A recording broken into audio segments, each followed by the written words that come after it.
Hello friends, कैसे हैं आप सभी लोग। आशा है आप लोग स्वस्थ होंगे, मस्त होंगे और तंदुरुस्त होंगे।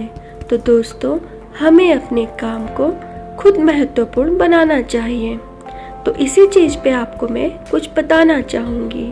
तो दोस्तों, मन मार कर काम ना करें, नौकरी में तलाशें खुशी। आप अपने आसपास कई लोगों को देखते होंगे जो यह सोचते हैं कि मैं कहाँ से इस जॉब में फंस गया हूँ, मुझे तो दूसरा काम पसंद है, लेकिन घर चलाने के लिए ये नौकरी मजबूरी में करनी पड़ती है। कब मुझे इस काम से छुटकारा मिलेगा, इस तरह की बातें सोचते हैं और दुखी होकर सालों साल काम करते हैं। तो दोस्तों, इस तरह से न वे खुद खुश रह पाते हैं अपने आप को और न वह काम अच्छे से कर पाते हैं। दोस्तों, दुनिया में ऐसे बहुत सारे लोग हैं जो अपनी पसंद का काम नहीं कर पाते हैं। पारिवारिक स्थितियां हो या कोई और वजह, इस सत्य को स्वीकारना जरूरी है। तो दोस्तों, अगर काम करना ही है तो उसमें खुशी क्यों नहीं तलाशें। आप परेशान क्यों रहते हैं। आप जिस काम को कर रहे हैं उसमें खुशी तलाशें।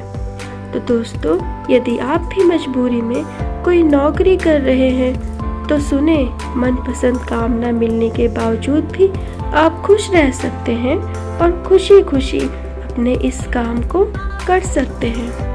बस आपको अपने वर्तमान के काम को किसी बड़े उद्देश्य से जोड़कर देखना है।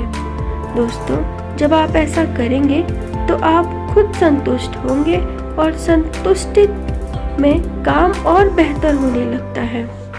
तो इसी बात पे मैं आपको एक कहानी सुनाती हूँ। एक बार एक बूढ़ी औरत कहीं से आ रही थी कि तभी उसने देखा कि 3 मजदूर कोई इमारत बना रहे थे।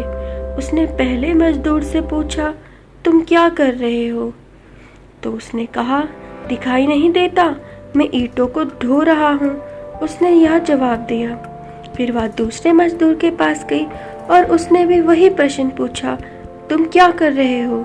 तो उसने जवाब दिया, मैं अपने परिवार का पेट पालने के लिए मेहनत मजदूरी कर रहा हूँ। फिर वह तीसरे के पास गई। फिर उसने वही प्रश्न उससे पूछा। तो उस व्यक्ति ने उत्साह से कहा कि मैं इस शहर की सबसे भव्य मंदिर बना रहा हूँ। तो दोस्तों, आप अंदाजा लगा सकते हैं कि इन तीनों में से कौन सबसे अधिक खुश है। आप जो भी काम करते हैं उसके बारे में अच्छा सोचें। जब एक इमारत वाला ईंट लगाकर खुश हो सकता है तो आप क्यों नहीं।